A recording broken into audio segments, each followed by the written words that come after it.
Welcome to my channel set tax சேனலுக்கு உங்களை அன்புடன் வரவேற்கிறேன். இன்றைய வீடியோவில் 15 பவர்ஃபுல் ஃப்ரூகல் ஹேபிட்ஸ் தான் ஃப்ரெண்ட்ஸ் பார்க்க போகிறோம். இந்த 15 ஃப்ரூகல் ஹேபிட்ஸை நீங்கள் ஒரு வருஷம் கரெக்டாக ஃபாலோ பண்ணிங்கன்னா கண்டிப்பாக உங்களால் குறைந்தபட்சம், நான் சொல்கிறது குறைந்தபட்சம் 50,000 ரூபாயாவது சேர்க்கலாம். இந்த ஒரு 15 சிக்கன பழக்க வழக்கங்களை நீங்கள் கண்டிப்பாக ஃபாலோ பண்ணுங்கள். நிறைய விஷயம் நம்ம டிஸ்கஸ் பண்ண தான் இருக்கும். ஆனால் இந்த வீடியோவில் என்ன டிஃப்ரெண்ட்னா, இந்த விஷயத்தை நீங்கள் ஃபாலோ பண்ணும் பொழுது ஒரு வருஷத்துக்கு எவ்வளவு நீங்கள் மேக்ஸிமம் சேவ் பண்ண முடியும், மினிமம் எவ்வளவு சேவ் பண்ண முடியும், ரெண்டுமே கொடுத்துருக்கேன். மேக்ஸிமமும் கொடுத்துருக்கேன், மினிமமும் கொடுத்துருக்கேன். எவ்வளவு சேவ் பண்ண முடியும் அப்படிங்கிற கால்குலேஷனோடு கொடுத்துருக்கேன் ஃப்ரெண்ட்ஸ். அதனால் இந்த 15 ஸ்லைட்ஸையுமே நீங்கள் பாருங்கள். நீங்கள் பொறுமையாக நோட் பண்ணி வச்சுட்டு நீங்கள் ஒவ்வொன்றையாக ட்ரெயின் பண்ண கண்டிப்பாக நீங்கள் 50,000 ரூபாய்க்கு மேலே சேமிக்கலாம். ஃபஸ்ட்டு விஷயம் பார்த்தீங்கன்னா, குக் அட் ஹோம். நீங்கள் ஒரு வருஷத்தில் நீங்கள் வெளியில் சாப்பிட்றீங்க அப்படின்னு வச்சுக்கோங்களேன். அதாவது லஞ்ச் எடுத்துகிட்டு போகாமல் வெளியில் நீங்கள் சாப்பிட்றீங்க அப்படின்னா குறைந்தபட்சம் ஒரு வருஷத்துக்கு 10,000 ரூபாயிலேருந்து மேக்ஸிமம் 15,000 வரைக்கும் நீங்கள் செலவு பண்ணுறீங்க. இது மிடில் கிளாஸ் ஃபேமிலிக்கு எடுத்த ஒரு சென்சஸ் மாதிரின்னு வச்சுக்கோங்களேன். இந்த கணக்கெடுப்பில் பார்த்தீங்கன்னா அதிகமாக வெளியில் ஹோட்டலில் சாப்பிட்றதுனால இந்த மாதிரி செலவாகுதுங்கிறாங்க. ரெண்டாவது விஷயம் நிறைய பேர் நம்ம தண்ணி எடுத்துகிட்டு போகவோ ஸ்நாக்ஸ் எடுத்துகிட்டு போகவோ யோசிக்க மாட்டோம். போகிறத்துல வாங்கிக்கலாம், ஸ்நாக்ஸ் வெளியில் ஒரு வடையோ டீயோ சாப்பிட்டுக்கலாம், அந்த மாதிரி இது பண்ணுறாங்க. ஸோ அந்த மாதிரி இல்லாமல் நீங்கள் வாட்டர் பாட்டிலை வேலைக்கு போகிற இடத்துக்கு எடுத்துகிட்டு வீட்டிலையே ஏதாவது ஒரு ஹெல்த்தியான ஃப்ரூட்ஸோ இல்லை நட்ஸோ அதாவது உங்களுக்கு பிடிச்ச ஸ்நாக்ஸை நீங்கள் எடுத்துகிட்டு போயிட்டீங்க அப்படின்னா அன்வான்டாக நீங்கள் வெளியில் செலவு பண்ண மாட்டீங்க. அது மூலமாக 3,000 ரூபாயிலேருந்து 5,000 ரூபா வரைக்கும் ஒரு வருஷத்தில் உங்களோட பணம் மிச்சமாகுது. இதை நீங்கள் செய்யலைன்னு அப்படின்னா 5,000 ரூபா உங்களுக்கு செலவாகுதுங்கிறாங்க. அதே மாதிரி நீங்கள் காய்கறி வாங்கும் பொழுது சீசனல் வெஜிடபிள்ஸ் வாங்குங்க. பொதுவாக ஒவ்வொரு மாதத்துக்கும் ஒவ்வொரு சீசனுக்கும் சில வெஜிடபிள்ஸ் ஃப்ரூட்ஸ் ரொம்பவே மலிவாக கிடைக்கும். ஸோ அந்த சீசனில் அது நம்ம உடம்புக்கு நல்லது அப்படிங்கிறதுனால தான் அந்த சீசனில் அது வளருது இயற்கையாகவே. ஸோ நீங்கள் அந்த மாதிரி சீசனல் ஃப்ரூட்ஸ் அண்ட் வெஜிடபிள்ஸ் நீங்கள் வாங்கி நீங்கள் யூஸ் பண்ணீங்க த்ரூ அவுட் த இயர் அப்படின்னா கிட்டத்தட்ட 2,000 ரூபாயிலேருந்து 4,000 ரூபா வரைக்கும் ஒரு வருஷத்தில் சேமிக்க முடியும் அப்படிங்கிறாங்க.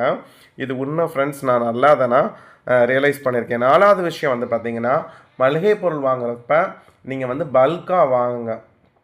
ஒரு மாதத்துக்கு எவ்வளோ தேவையோ அந்த மாதிரி நீங்கள் பல்காக வாங்கும் பொழுது 2,000 ரூபாயிலேருந்து 3,000 ரூபா வரைக்கும் கண்டிப்பாக உங்களுக்கு மிச்சமாகும். நான்லாம் 2018-17 6,000 ரூபா மளிகை சாமான் வாங்குவேன். இப்போ நீங்கள் என்னோடய வீடியோ பார்க்குறீங்க 2026 பாருங்கள், நான் 3,500 4,000 தான். அப்படியே எனக்கு ஹாஃபாக குறைஞ்சிருச்சு. காரணம், நான் பல்காக ஒரு மாதத்துக்கு எவ்வளோ தேவையோ அந்த மாதிரி வாங்குகிறேன், ஹோல்சேல் ஷாப்பில் வாங்குகிறேன். ஸோ இது குறித்து நிறையா நான் டிப்ஸ் வீடியோ போட்டிருக்கேன். இருந்தாலும் சில விஷயங்களை நான் இதில் ஃபோக்கஸ் பண்ணியிருக்கேன். அடுத்து பார்த்திங்கன்னா, 5வது பாயிண்ட்டு இம்பல்ஸ் ஷாப்பிங். அதாவது நம்ம ஒரு வருஷத்தில் பார்த்த உடனே எனக்கு தோணுன உடனே சில விஷயங்களை வாங்குகிறோம் இல்லையா, இந்த மாதிரி விஷயங்கள் செலவுகள் ஒரு வருஷத்தில் 5,000 ரூபாயிலேருந்து 10,000 ரூபா வரைக்கும் செய்கிறோம் அப்படிங்கிறாங்க மிடில் கிளாஸ் ஃபேமிலிஸ். அதனால நீங்கள் இம்பல்சிவ் ஷாப்பிங் கண்டிப்பாக பண்ணாதீங்க. எந்த ஒரு பொருள் வாங்குறதா இருந்தாலும் ஒரு 24 மணி நேரம் கொஞ்சம் வெயிட் பண்ணி அது தேவையானா மட்டும் யோசித்து வாங்குங்க. அந்த இம்பல்சிவ் பையிங் வாங்குறதுனால நம்ம நிறைய பணத்தை இழக்கிறோம். நான் மிடில் கிளாஸ்க்கு மினிமமாக கொடுத்துருக்குறாங்க இந்த கணக்கெடுப்பு. 6வது விஷயம் நீங்கள் பஸ்ஸோ ட்ரெயினோ யூஸ் பண்ணீங்க, ஆட்டோ டாக்ஸி இதை நீங்கள் எடுக்கிறது மூலமாக உங்களுக்கு அதிகமான பண செலவாகும். நீங்கள் வெறும் பஸ்ஸோ ட்ரெயினோ யூஸ் பண்ணிங்கன்னா ஒரு வருஷத்தில் 5,000 ரூபாயிலேருந்து 8,000 ரூபா வரைக்கும் மிச்சம் பண்ணலாம். இது சில பேர் கம்மியாக ட்ராவல் பண்ணுவாங்க, சில பேர் நிறைய ட்ராவல் பண்ணுவாங்க. இது ரெண்டுக்கும் எடுத்த ஒரு இடைப்பட்ட ஒரு மீன் வேல்யூவை தான் கொடுத்துருக்காங்க. கண்டிப்பாக நீங்கள் பப்ளிக் டிரான்ஸ்போர்ட் யூஸ் பண்ணும்பொழுது 5,000 ரூபா டு 8,000 ரூபா மிச்சம் பண்ணலாம். இப்போ பெண்களுக்கெல்லாம் இலவச பஸ் திட்டம் இருக்குல்லையே, அது மூலமாகவே நீங்கள் நிறையா மாதம் மிச்சம் பண்ணலாம். அடுத்து பார்த்திங்கன்னா ஆன்லைன் ஷாப்பிங் ஆப் நீங்கள் வச்சுருந்தீங்க அப்படின்னாலே அன்னெசரியாக நம்ம ஸ்க்ரோல் பண்ணி வாங்குகிறோம். இது மூலமாக குறைந்தபட்சம் 3,000 ரூபாயிலேருந்து 6,000 ரூபா வரைக்கும் மிடில் கிளாஸ் ஃபேமிலிஸ் இந்த ஆன்லைன் ஷாப்பிங்கில் தேவையே இல்லாத பர்ச்சேஸை பண்ணுறாங்களாம். ஸோ இதை நீங்கள் அவாய்ட் பண்ணிங்க அப்படின்னாலே 3,000 ரூபாயிலேருந்து 6,000 ரூபா வரைக்கும் உங்கள் பணம் மிச்சமாகும். நீங்கள் ஆல்ரெடி செலவு பண்ணிட்டு இருந்த பணம் மிச்சமாகும் அப்படின்னு சொல்கிறாங்க. 8வது பாயிண்ட் பார்த்தீங்கன்னா எலக்ட்ரிசிட்டி யூசேஜ். அதுக்கு நான் நிறைய டிப்ஸ் வீடியோ போட்டிருக்கேன், 10 டிப்ஸு 13 டிப்ஸ். ஆனால் இவங்க 3 விஷயம் சொல்கிறாங்க. தேவையில்லாத லைட்டை எங்கேயாவது எரிஞ்சிட்டு இருந்துச்சுன்னா ஆஃப் பண்ணுங்கள், எல்இடி பல்ப்ஸ் யூஸ் பண்ணுங்கள், அதே மாதிரி ஏசி யூசேஜை லிமிட் பண்ணுங்கள். இதை நீங்கள் 3ஐயும் நீங்கள் செஞ்சீங்கனாலே ஒரு வருஷத்துக்கு 2000 ரூபாயிலேருந்து 4000 ரூபா வரைக்கும் சேமிக்கலாம் அப்படிங்கிறாங்க. இது இல்லாமல் நான் நிறைய டிப்ஸ் வீடியோ போட்டிருக்கேன்.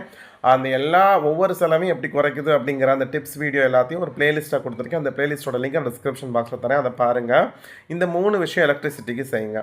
அடுத்து நிறைய பேர் ஒரு பொருள் ரிப்பேர் ஆகிடுச்சு அப்படின்னா அதை சரி பண்ணணுமே ஒழிய புதுசு மாற்றக்கூடாது. இந்த மாதிரி அது சின்ன பொருளாக இருந்தாலும் சரி, பெரிய பொருளாக இருந்தாலும் சரி, ஒரு ஷூ பிஞ்சிருச்சு, பேக் பிஞ்சிருச்சு, அதை வந்து ரிப்பேர் பண்ணி போட பாருங்கள். அந்த மாதிரி ரிப்பேர் பண்ணாமல் நீங்கள் ரீப்ளேஸ் பண்ணுறீங்க. 500 ரூபா பொருள் தானே, 400 ரூபா பொருள் தானே, அந்த மாதிரி செய்யும்பொழுது ஒரு வருஷத்தில் 2000 ரூபாயிலேருந்து 3000 ரூபா வரைக்கும் நீங்கள் தேவையே இல்லாமல் ஸ்பெண்ட் பண்ணுறீங்க அப்படிங்கிறாங்க.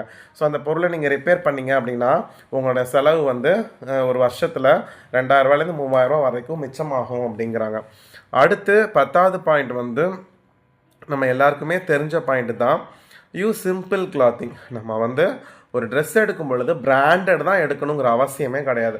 ஒரு வருஷத்தில் நம்ம வருஷத்துக்கு 2 தடவையோ 3 தடவையோ நம்ம ட்ரெஸ் எடுப்போம். பட் நம்ம எடுக்கிறது குவாலிட்டியான சிம்பிள் கிளாத்தாக இருக்கணும். அது குவாலிட்டியாக இருக்கும், ரொம்ப நாளைக்கு வழக்கமா அதை பாருங்கள். நான் பிராண்டட் தான் எடுப்பேன் அப்படின்னு நீங்கள் பிராண்டட் பக்கத்து போனீங்கன்னா நீங்கள் வந்து அதிகமான செலவு பண்ணுற மாதிரி தான் இருக்கும். இது மூலமாக 3000 ரூபா to 5000 ரூபா வந்து பணம் வந்து கண்டிப்பாக வேஸ்ட் ஆகுது அப்படிங்கிறாங்க.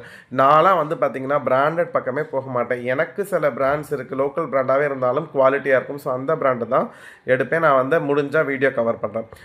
11th பாயிண்ட் வந்து பார்த்திங்கன்னா ஃபுட் வேஸ்டேஜ். ஸோ நம்ம ஃபுட்டை வேஸ்ட் பண்ணவே கூடாது. அது ரொம்ப பேசிக்கான விஷயம் ஃப்ரெண்ட்ஸ். ஃபுட் வேஸ்ட்டை வந்து கண்டிப்பாக நீங்கள் அவாய்ட் பண்ணிடுங்க. நீங்கள் அதே மாதிரி ஏதாவது மிச்ச ஃபுட் இருந்துச்சு அப்படின்னா அதை நைட்டுக்கு செய்ய முடியுமா? அதை ஏன்னா வீட்டில் மிச்சமாகிற ஃபுட் வந்து ஹெல்த்தியாக தான் இருக்கும். அதை நைட்டே சாப்பிட்றது பெஸ்ட்டு. அது ஆல்ரெடி நம்ம நிறைய டிஸ்கஸ் பண்ணியிருக்கோம். ரைஸ் நிறையா இருந்துச்சுன்னா அதை லெமன் ரைஸாக மாற்றுறது, எக்ஸ்ட்ரா வெஜிடபிள்ஸ் இருந்துச்சுன்னா அதை வந்து ஒரு சாண்ட்விச் மாதிரி வச்சு சாப்பிட்றது, தோசையில் தொட்டு சாப்பிட்லாம், அந்த மாதிரி செஞ்சிடலாம்.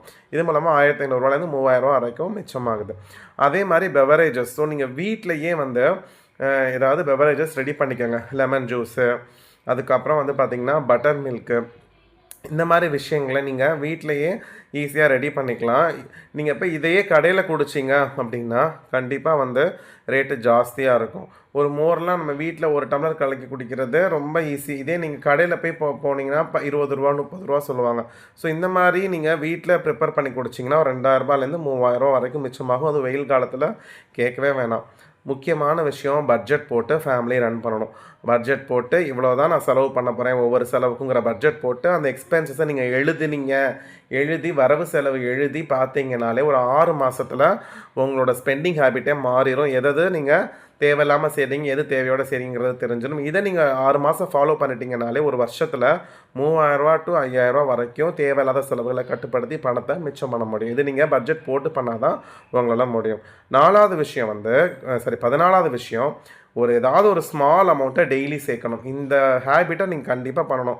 100 ரூபா ஒரு நாளைக்கு, 10 ரூபா இல்லை ஒரு நாளைக்கு 50 ரூபா, ஒரு நாளைக்கு 100 ரூபா 200 ரூபா, இது உங்களோட வருமானத்துக்கு தகுந்த மாதிரி நீங்கள் ஃபிக்ஸ் பண்ணிக்கோங்க. ஒரு நாளைக்கு கண்டிப்பாக ஒரு தொகையை சேர்த்துடணும். நீங்கள் ஒரு 100 ரூபா ஒரு நாளைக்கு சேர்த்திங்கன்னா ஒரு வருஷத்தில் 36,500 ரூபா சேர்த்தலாம். கண்டிப்பாக நம்மளால் முடிஞ்ச நாமினல் அமௌண்ட் 100 ரூபா. லாஸ்ட் விஷயம் வந்து பார்த்தீங்கன்னா உங்களுடைய ஹெல்த்தில் ஃபோக்கஸ் பண்ணுங்கள். நீங்கள் ஹெல்த்தியான லைஃப் ஸ்டைல் வாழ்ந்தீங்கனாலே ஹாஸ்பிட்டல் செலவு ஆட்டோமேட்டிக்காக கம்மியாயிடும். இது இன்டைரக்டாக உங்களோட பணத்தை சேர்க்குற மாதிரி 5000 ரூபாய்க்கு மேலே நீங்கள் சேர்க்கலாம். நீங்கள் ஒரு ஹெல்த்தியான லைஃப் ஸ்டைல் வாழனா அடிக்கடி காய்ச்சல், ஜுரம் அப்படின்னு மாதம் 500 1000 நீங்கள் டாக்டருக்கு அழுகிற மாதிரி இருக்கும். சுகர், பிபியை நீங்களாவே அன்ஹெல்த்தி ஃபுட் ஹேபிட்டெல்லாம் வர வச்சிட்டிங்கன்னா அதுக்கு மாத்திரை மருந்துன்னு செலவாகும். இந்த மாதிரியெல்லாம் நீங்கள் ஒரு ஹெல்த்தியான லைஃப் ஸ்டைல் வாழ்ந்தீங்கனாலே கண்டிப்பாக அதில் நிறையா பணம் மிச்சம் பண்ணலாம். டாக்டருக்கோ மாத்திரைக்கோ காசு கொடுக்க வேண்டிய அவசியம் இல்லை. ஸோ இந்த 15 பாயிண்ட்டுமே என்னை பொறுத்த மட்டும் முத்தான பாயிண்ட்ஸு. ஸோ இதில் உங்களுக்கு எந்த பாயிண்ட் பிடிச்சிருக்கு அப்படிங்கிறத மறக்காமல் கமெண்ட்டில் சொல்லுங்கள். இந்த வீடியோ பிடிச்சிருந்துச்சுன்னா, யூஸ்ஃபுல்லாக இருந்துச்சுன்னா உங்கள் ஃப்ரெண்ட்ஸ்க்கு ஷேர் பண்ணுங்கள். ஃப்ரெண்ட்ஸ், அடுத்த வீடியோவில் உங்கள் எல்லாரையும் பார்க்குறேன். Bye friends.